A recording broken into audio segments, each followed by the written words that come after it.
প্রিয় সাথী আবাসী, আপনাদের এই অঞ্চল, আপনাদের এই মাটিও অত্যন্ত সৌভাগ্যবান। কারণ এই মাটিতে জন্ম নিয়েছেন বিশ্ব ইসলামী আন্দোলনের অন্যতম পুরোধা, আপনাদের এই এলাকার রত্ন, আপনাদের কৃতি সন্তান শহীদ মাওলানা মতিউর রহমান নিজামী রাহিমাহুল্লাহ।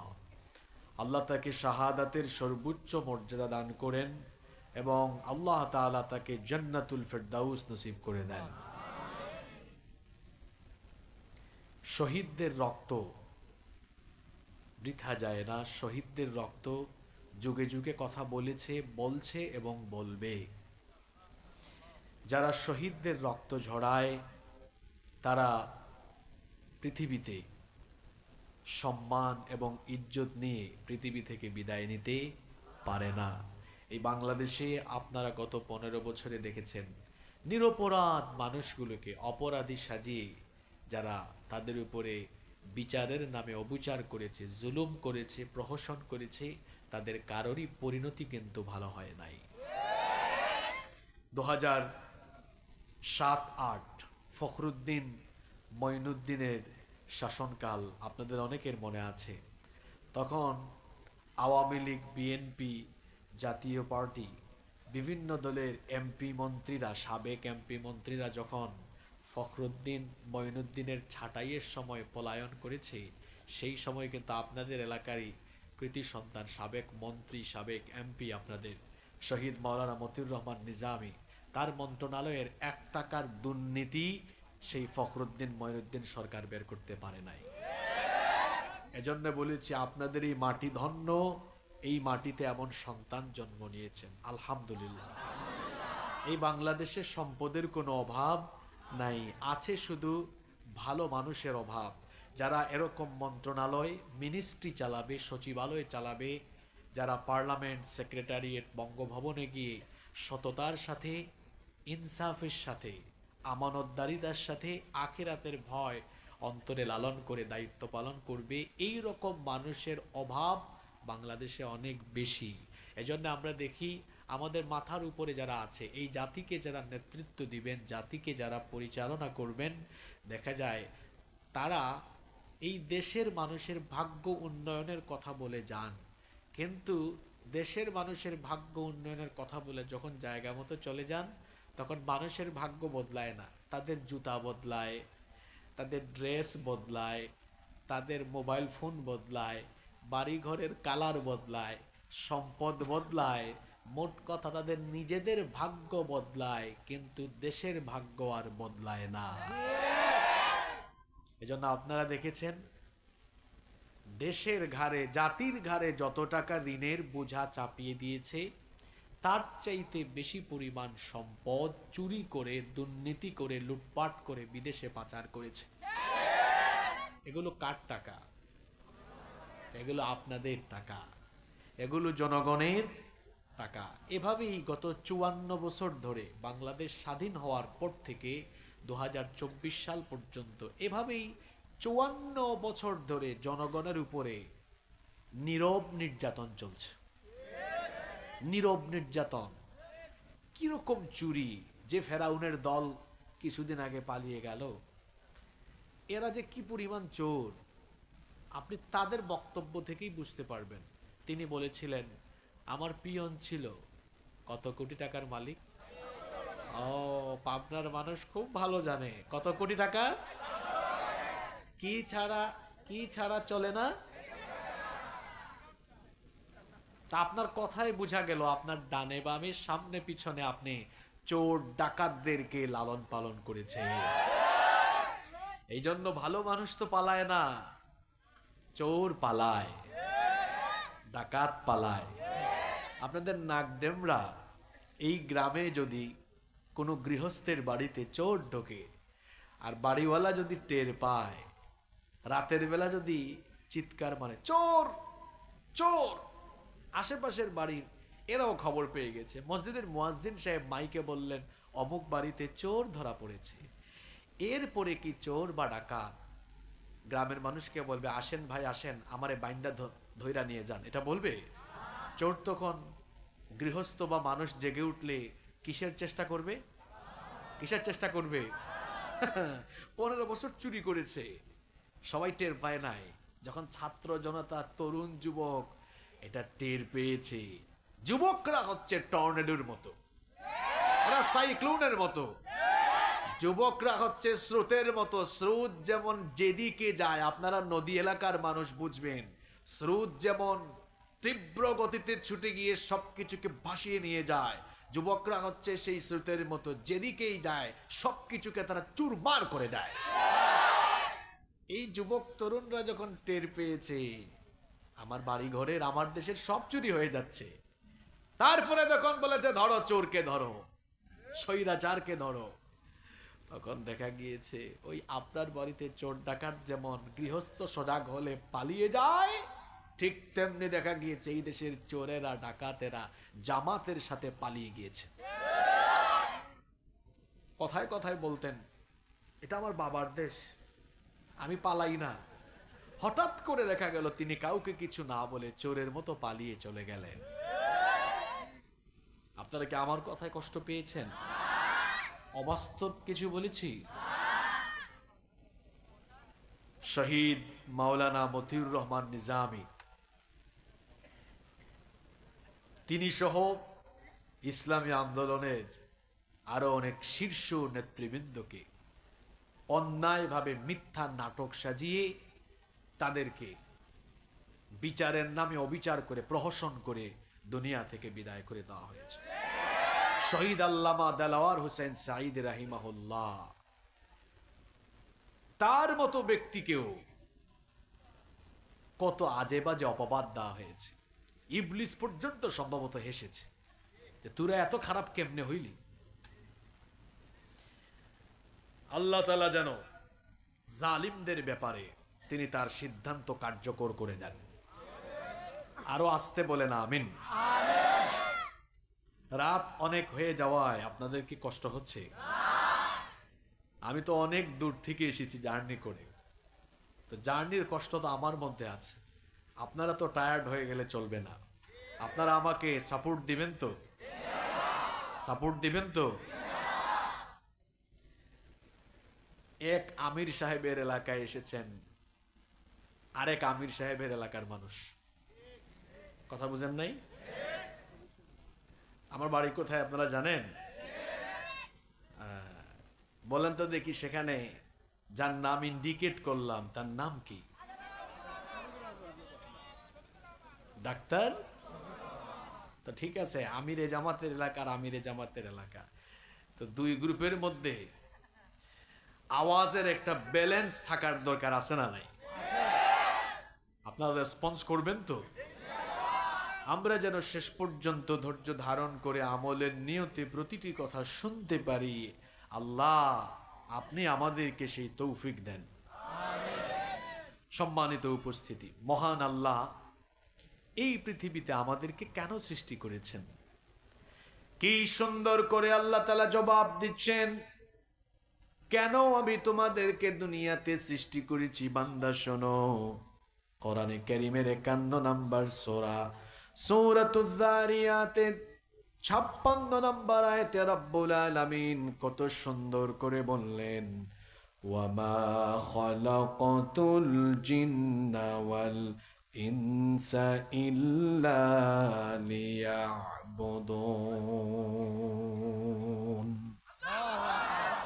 I didn't create the mankind and jinkind except my worship. আল্লাহ বলছেন আমি জিন জাতি আর মানব জাতিকে আমার গোলামি ছাড়া অন্য কোনো কিছুর জন্য সৃষ্টি করি নাই। আমাদেরকে যার গোলামির জন্য সৃষ্টি করা হয়েছে, জোরে বলেন তো তিনি কে? আমরা আল্লাহর গোলামি করব, এজন্য সৃষ্টি করা হয়েছে। আমাদের পরিচয় আমরা গোলাম। আমরা শুধু গোলাম নই, গোলামের ঘরের গোলাম। আমাদের 14 গোষ্ঠীকার গোলাম। আল্লাহ তাআলার গোলামির দৃষ্টান্ত যেন আমরা প্রতিটি মুহূর্তে উপস্থাপন করতে পারি, এজন্য আল্লাহ তাআলা রেগুলার এমন একটি ইবাদত আমাদের জন্য ফিক্সড করে দিয়েছেন, যে ইবাদতের মাধ্যমে মহান আল্লাহর আনুগত্যের সর্বোচ্চ নমুনা প্রদর্শন হয়। সেই ইবাদতের নাম হলো সালাত, যেটাকে আমরা বলি নামাজ। আমরা যে আল্লাহর গোলাম, এটার সবচাইতে চমৎকার দৃষ্টান্ত উপস্থাপন হয় এই ইবাদতের মাধ্যমে। আমার দিকে তাকান, কেউ ডানে বামে তাকায়েন না।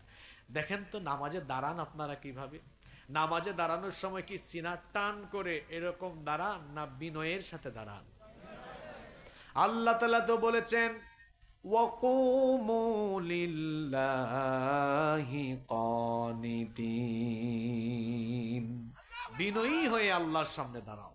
আমরা মাথা নত করে দিয়ে দাঁড়ালাম, আর দাঁড়ানোর সময় একজন আসামি যেমন সারেন্ডার করে, ঠিক তেমনি আসামির মতো সারেন্ডার করে গোলাম তার মালিকের সামনে দাঁড়াচ্ছে। কিভাবে? এই দুই হাত কাঁধ বা কান পর্যন্ত উঠায়া এমন ভাবে তাকবীর দিচ্ছে, এটা দেখে মনে হচ্ছে যেন বান্দা এই মুহূর্তে তার মালিকের সামনে নিজেকে একেবারে ছোট বানিয়ে অহংকার রিমুভ করে দিয়ে আসামির মতো সারেন্ডার করে তার মালিকের সামনে দাঁড়িয়ে গিয়েছে। আল্লাহু আকবার। তারপর দাঁড়াচ্ছে আর কথা বলছে। সালাত is a conversation between Almighty Allah and the slave. নামাজ হলো আল্লাহ আর বান্দার কথা বলার জায়গা। সুবহানাল্লাহ। এরপরে বান্দা রুকু দিল, মাথাটা একটু নুইয়ে দিল, তারপর রুকু থেকে দাঁড়ালো। সাজদায় যখন গেল, তার নাক আর কপাল আল্লাহর কুদরতি চরণে লাগিয়ে দিয়ে এমন এক দৃষ্টান্ত উপস্থাপন করলো, এই দৃশ্য দেখে মনে হয় আর বান্দার মধ্যে কোনো অহংকার নাই, তার মধ্যে কোনো আমিত্ববোধ নাই, অধ্যতপূর্ণ কোনো আচরণ নাই। সে গুলাম হয়ে গুলামের মতোই তার মাবুদের কুদরতি চরণে মাথা ঠেকিয়ে দিয়ে গুলামির উত্তম পরিচয় দিয়েছে। সুবহানাল্লাহ। যে ব্যক্তি আল্লাহকে সাজদা দেয় সে আল্লাহর বাধ্যগত, সে আল্লাহর আনুগত্যশীল বান্দা। আর যে ব্যক্তি আল্লাহকে সাজদা দেয় না সে অহংকারী। এটা আমার কথা নয়, কোরআনে কারিমে এটা বলেছেন কে? জোরে বলেন কে? আদম আলাইহিস সালামকে সৃষ্টি করার পরে সকল ফেরেশতাদেরকে আল্লাহ আদেশ করেছিলেন তোমরা আমার আদমকে সাজদা দাও। সবাই সাজদা দিয়েছিল, কেবলমাত্র একজন দেয় নাই। যে দেয় নাই সবাই আপনারা তার নাম জানেন, তার নাম হলো وَإِذْ قُلْنَا لِلْمَلَائِكَةِ اسْجُدُوا لِآدَمَ فَسَجَدُوا إِلَّا إِبْلِيسَ أَبَى وَاسْتَكْبَرَ وَكَانَ مِنَ الْكَافِرِينَ। আল্লাহ তাআলা বলছেন, আর স্মরণ করো যখন তোমাদের রব ফেরেশতাদেরকে বলেছিলেন তোমরা আদমকে সাজদা দাও। ইবলিস ছাড়া সবাই সাজদা দিয়েছিল, ইবলিস সাজদা দেয় নাই, কারণ আবা, সে অস্বীকার করেছে, সে আল্লাহ তাআলার আদেশকে অমান্য করেছে। ওয়াস্তাকবারা, আল্লাহর সামনে অহংকার প্রদর্শন করেছে। ওয়া কানা মিনাল কাফিরিন, এবং সে কাফিরে পরিণত হয়েছে। খেয়াল করে আয়াত শুনুন। ইবলিস সাজদা না দেওয়ার কারণে এই আয়াতে আল্লাহ বললেন তার 3টা ক্ষতি হয়েছে। এই 3টা ক্ষতির সাথে ইবলিসের আরো 2টা ক্ষতি হয়েছে। এক, সাজদা না দেওয়ার কারণে ইবলিসের মোট ক্ষতি হয়েছে 3 আর 2 হলো 5। এক সাজদা না দিয়ে ইবলিস ক্ষতি করলো কয়টা? আরো জোরে বলেন কয়টা? 1 নাম্বার অবাধ্য, সে বাধ্যগত নয়, আল্লাহর হুকুম অমান্য করলো, অস্বীকার জানালো। 2 নাম্বার সে অহংকার করলো। 3 নাম্বারে সে কাফিরে পরিণত হয়ে গেল। আর 4 নাম্বার হলো সে মারদুদ হয়ে গেল, জান্নাত থেকে বিতাড়িত হয়ে গেল। আল্লাহ অন্য আয়াতে বলেছেন ফাইন্নাকা রাজিম, নিশ্চয়ই তুমি অভিশপ্ত, নিশ্চয়ই তুমি বিতাড়িত। আর তার 5 নাম্বার যে ক্ষতিটা হলো, সে হলো মালউন, সে হয়ে গেল অভিশপ্ত। খুব খেয়াল করে শোনেন আমার বাবারা, আমার ভাইয়েরা, একটা সাজদা না দিয়ে ইবলিসের ক্ষতি হলো মোট 5টা। 1 নাম্বার সে অবাধ্য, 2 নাম্বার সে অহংকারী, 3 নাম্বারে সে কাফির, 4 নম্বরে মালউন অভিশপ্ত, 5 নম্বরে সে হলো বিতাড়িত। ইবলিসের মতো দুনিয়াতে যারা আজান হলে পড়ে নামাজে গিয়ে আল্লাহকে সাজদা দেয় না, এরাও এই 5টা ক্ষতির সম্মুখীন হবে। যারা বেনামাজি, যারা নামাজে যায় না, এদের জন্য ক্ষতি কয়টা? আরো জোরে বলেন কয়টা? এদের 1 নাম্বার পরিচয় হলো, বেনামাজির প্রথম পরিচয় হলো সে আল্লাহর বাধ্যগত গোলাম নয়, সে হলো আল্লাহর অবাধ্য বান্দা। বেনামাজির 2 নাম্বার পরিচয় হলো সে হলো অহংকারী বান্দা। আজান হলে সে যদি সাজদা না দেয়, সে তো আল্লাহর সাথে অহংকার অধ্যতপূর্ণ আচরণ করলো। বেনামাজির 3 নাম্বার পরিচয় হলো, আল্লাহর নবী বলেছেন, মান তারাকাস সালাতা মুতাআম্মিদান ফাকাদ কাফারা, যে ব্যক্তি ইচ্ছে করে নামাজ ছেড়ে দিল সে কার সাথে কুফরি করলো? আস্তে বলবেন না, জোরে বলেন কার সাথে? বেনামাজির 4 নাম্বার পরিচয় হলো, ইবলিস যেমন জান্নাত থেকে বিতাড়িত হয়েছে, ঠিক তেমনি ভাবে বেনামাজিদেরকেও জান্নাতের গন্ধ তাদের নাকের ডগায় লাগবে না।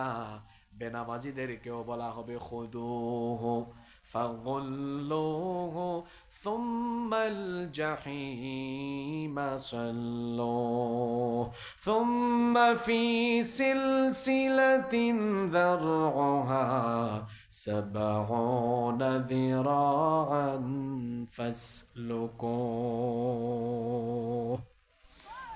কিয়ামতের দিন আল্লাহ ফেরেশতাদেরকে বলবেন, এই বেনামাজিকে ধর, পাকড়াও কর, ডান্ডা বেরি লাগা, 70 গজ লম্বা শিকল দিয়ে বেঁধে তারপরে তাকে জাহান্নামে নিক্ষেপ কর। নাউজুবিল্লাহ। তাহলে বোঝা গেল বেনামাজির 4 নাম্বার পরিণতি হলো, তার 4 নাম্বার পরিচয় হলো সে হলো জাহান্নামী। 5 নাম্বার পরিচয় হলো, যেই ব্যক্তি ইবলিসের অনুসরণে সাজদা দেয় না, সেও হলো অভিশপ্ত, সেও হলো। এখন বলেন তো, ইবলিস একটা সাজদা না দিয়ে তার ক্ষতি হইল কয়টা? আর 5 ওয়াক্ত নামাজে আপনি কতগুলা সাজদা দেন না, আপনার ক্ষতি কি ইবলিসের মতো হবে না তার চাইতে পরিণতি আরো ভয়াবহ হবে? আরো জোরে বলেন, আরো জোরে বলেন। কি ডেঞ্জারাস কথা! মাহফিল কমিটিতে আয়োজক থাকে কিন্তু ফজরের নামাজ আদায় করে না। মাহফিলে আসে রাত 1টা পর্যন্ত আলোচনা শুনে যায়, কিন্তু ফজরের নামাজটা আদায় করে না। আল্লাহর নবী বলেছেন, বাইনাল আবদি ওয়া বাইনাল কুফরি তারকুস সালাহ, আল্লাহর বান্দা আর কাফিরের মধ্যে পার্থক্য হলো নামাজ ছেড়ে দেওয়া। এই নামাজ একমাত্র ইবাদত যেটা আল্লাহ দুনিয়ায় এর বিধান দেন নাই। এটা আল্লাহ তাআলা উপরে তার নবীকে 7 আসমান পাড়ি দিয়ে সিদরাতুল মুনতাহা ভেদ করে আল্লাহ তার সান্নিধ্যে নিয়ে গিয়ে উম্মতের জন্য 50 ওয়াক্ত নামাজ গিফট করেছেন। কত ওয়াক্ত? ফিরে আসার সময় মুসা নবীর সাথে দেখা। মুসা নবী বললেন, আমার উম্মত 2 ওয়াক্ত নামাজ ঠিক মতো আদায় করতে পারে নাই, কিভাবে আপনার উম্মত 50 ওয়াক্ত আদায় করবে? তিনি বারবার ফিরে যাচ্ছিলেন। নবীজি বারবার ফিরে গিয়ে 50 থেকে কমাতে কমাতে দেওয়া হলো 5 ওয়াক্ত। এরপরেও মুসা নবী বলছিলেন, আবারও ফিরে যান, কমায় আনেন, কারণ আমার উম্মত তো 2 ওয়াক্ত পড়তে পারে নাই। আল্লাহর নবী বললেন, আর যেতে পারবো না, লজ্জা লাগছে, এখন আমি ফিরে যাচ্ছি। কিন্তু মনে মনে চিন্তা ছিল, পেরেশানি ছিল, মুসা নবী তো আমার সিনিয়র নবী, তার উম্মত 2 রাকাত, তার উম্মত 2 ওয়াক্ত পড়তে পারলো না, কেমনে আমার উম্মত 5 ওয়াক্ত আদায় করবে? আল্লাহ তো 50 ওয়াক্ত দিয়েছিলেন, 50 হইলে তো উম্মত সওয়াব বেশি পাইতো। আল্লাহ জানায় দিলেন, নবী উম্মতকে নিয়ে এত পেরেশান হলেন কেন? 50 থেকে কমাতে কমাতে যদিও আমি সংখ্যাটা 5-এ এনেছি, কিন্তু আপনার উম্মত 5 ওয়াক্ত যখন আদায় করবে, সওয়াব দেওয়ার বেলায় আমি এই 5 ওয়াক্তের সওয়াব আমি 50 ওয়াক্তের দিয়ে দিব।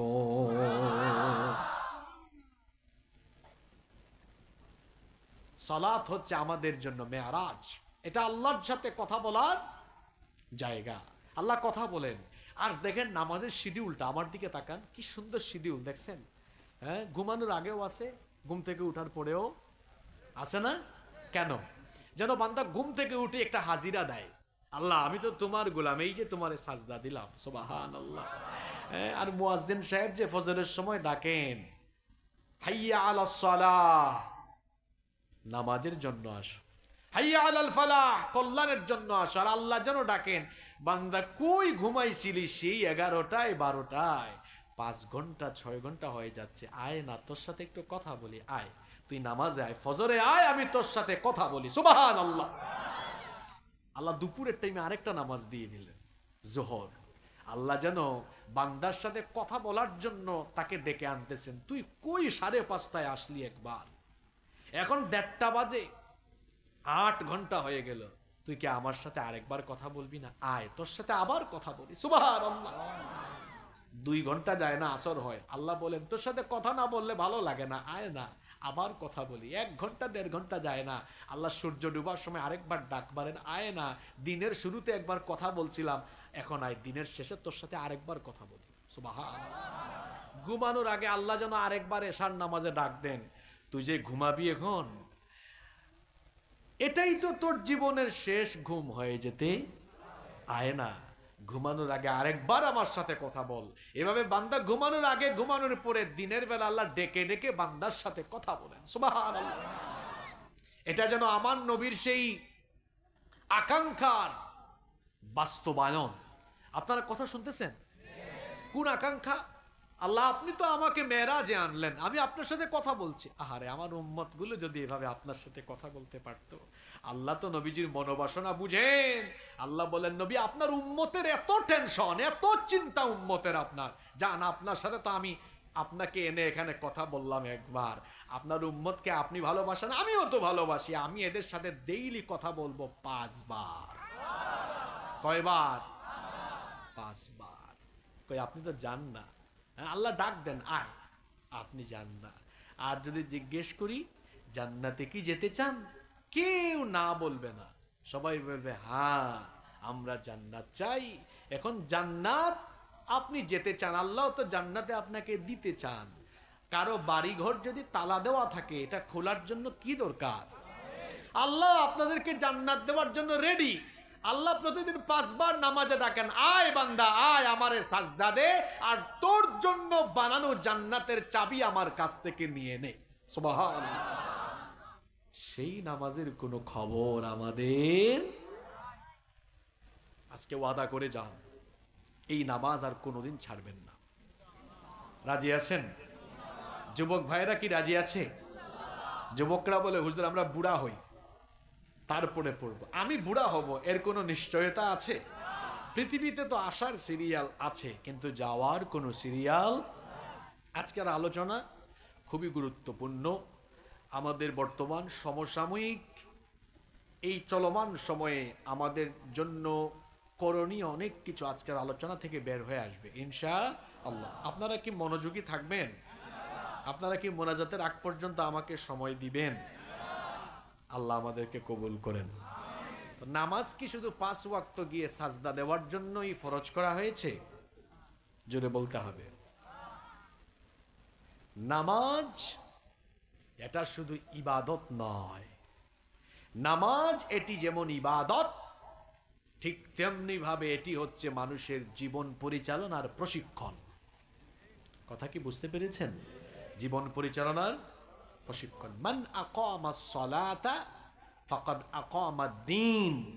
যে ব্যক্তি নামাজ কায়েম করলো, সে যেন প্রকৃত অর্থে দ্বীন কায়েম করলো। এই গুরুত্বপূর্ণ কথাটা, এটা বুঝতে পারলেই আপনার মাথায় এটা আসবে যে নামাজের ভেতরে দ্বীন কায়েম আছে। কিভাবে? এটা কত গুরুত্বপূর্ণ কথা। যে ব্যক্তি নামাজ কায়েম করলো, সে ব্যক্তি দ্বীন কায়েম করলো। কারণ নামাজের ভেতরে দ্বীন কায়েমের শিক্ষা দেওয়া আছে। শুধু তাই নয়, আমি আগেই বলেছি, আজকের এই লাইনটা, এটা আজকের আলোচনার চুম্বক অংশ, মনে রাখবেন। পারলে কালকে এই এলাকায় আলোচনা করবেন যে গতকাল আলোচনা শুনলাম, এই কথাটা ছিল আলোচনার চুম্বক অংশ। কি সেটা? নামাজ শুধু ইবাদত নয়, ইবাদতের পাশাপাশি নামাজ জীবন পরিচালনার প্রশিক্ষণ। এই কথাটা মনে রাখতে পারবেন না? নামাজ জীবন পরিচালনার আবার বলেন নামাজ জীবন পরিচালনার, আরো একবার বলেন নামাজ জীবন পরিচালনার। অর্থাৎ আমার আপনার জীবনকে কেমনে চালাবো সকল অন্তর্নিহিত শিক্ষা এই নামাজের ভেতরে আছে না নাই? আমি সেখান থেকে আজকে নামাজের 15টা শিক্ষা আপনাদের সামনে তুলে ধরব ইনশা। এই পয়েন্টগুলো পারলে নোট করবেন, যাদের মেমোরাইজিং ক্যাপাসিটি ভালো মেমোরিতে সেভ করে নিয়ে যাবেন। আল্লাহ আমাদেরকে এগুলো মনে রাখার উদ্দেশ্যে, আমলের উদ্দেশ্যে শোনার তৌফিক দান করেন। নাম্বার 1, 1 নাম্বার, সালাত teaches to make a clean life. নামাজ আমাদেরকে পরিচ্ছন্ন জীবনযাপন তৈরির জন্য উৎসাহিত করে, আমাদেরকে নামাজ পরিচ্ছন্ন জীবনযাপনের শিক্ষা দেয়। আপনারা বলেন তো, নামাজের মধ্যে কাপড় পাক, শরীর পাক, জায়গা পাক, এগুলোর দরকার আছে কিনা? এটা নামাজের অন্যতম রুকন, নামাজের অন্যতম রুকন।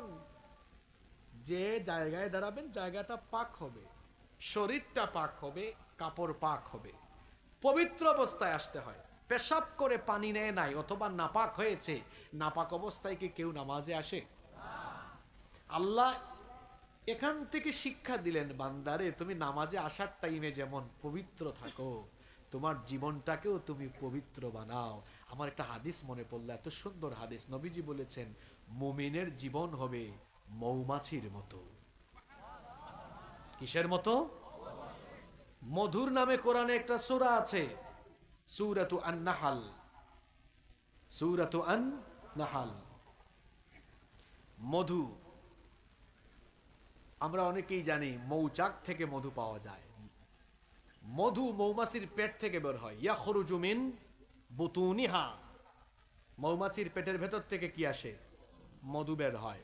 আর মৌমাছি যখন তার বাহিনী নিয়ে ফুল ফল আহরণে যায়, মৌমাছির একটা বৈশিষ্ট্য হলো সে কখনো নষ্ট খারাপ কোনো ফুল ফল আহরণ করে। মুমিনের জীবন মৌমাছির মতো হবে, তার মানে হলো মুমিন পবিত্র খাবে, ভালো খাবে, অপরিচ্ছন্নতার দিকে, নাপাকির দিকে মুমিন কখনো যাবে। আমরা কেমন হালালও খুঁজি না, হারামও খুঁজি না, মিক্সিং ঢুকাইয়া তারপরে আমাদের গোডাউনের ভেতরে ঢুকাই, আছে না নাই?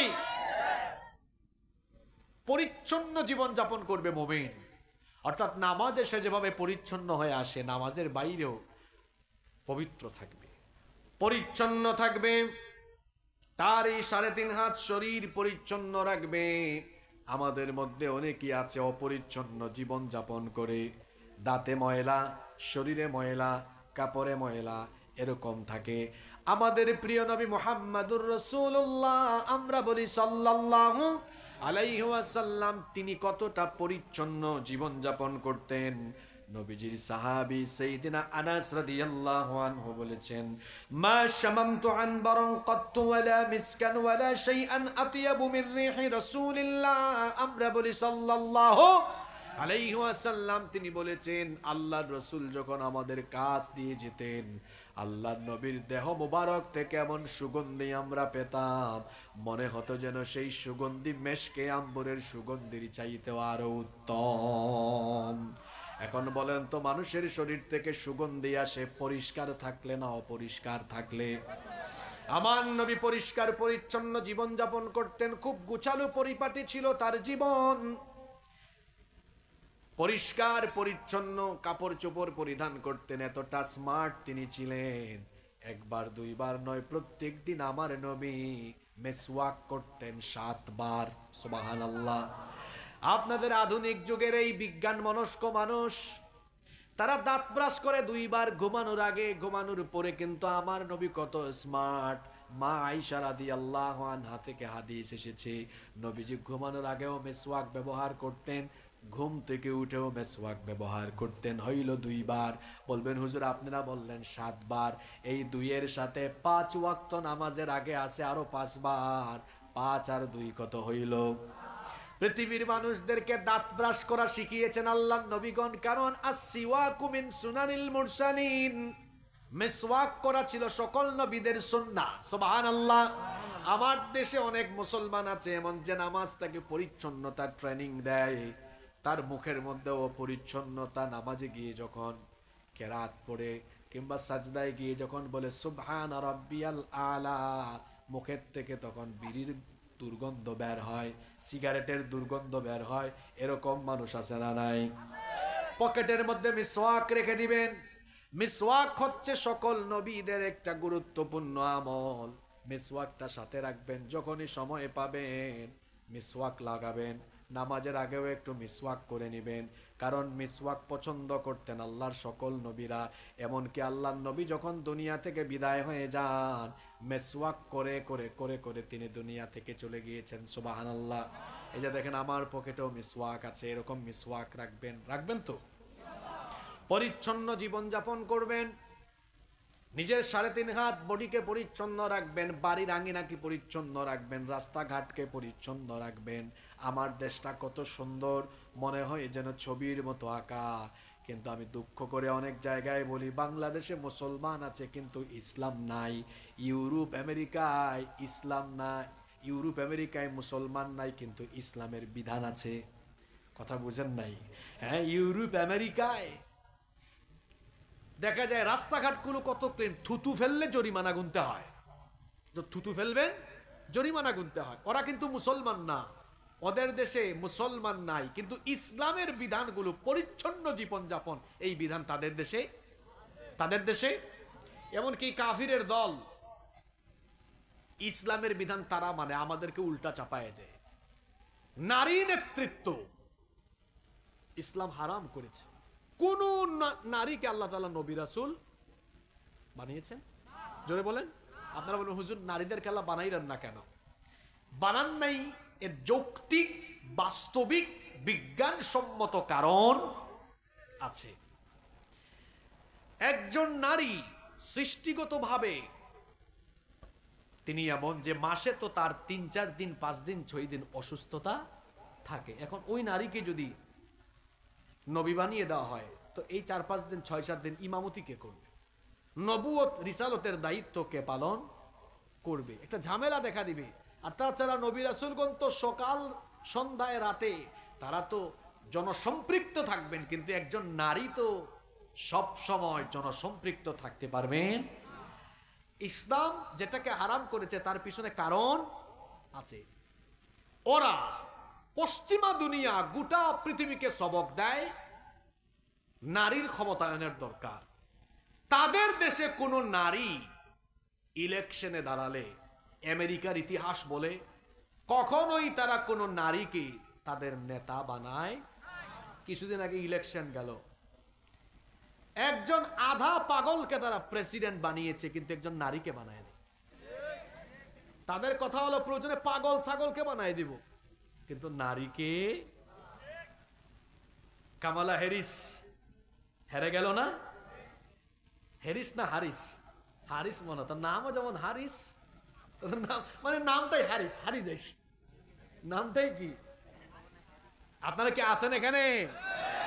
ওরা সবাইকে কি শিখায় দেখেন। ট্রাম্প পয়সা আজকে কিন্তু আমাদের ওই আগের মহিলা নিয়ে টুইটারে পোস্ট করেছে, যুবক ভাইরা জানেন কিনা? এই ট্রাম্প বাবা তার নির্বাচনী ক্যাম্পে আমেরিকার জনগণকে বলেছিল, আপনারা কি ট্রাম্পের বিপরীতে একজন নারীকে আমেরিকার নেতৃত্বে বসিয়ে দিতে চান? দেখছেন কারবার?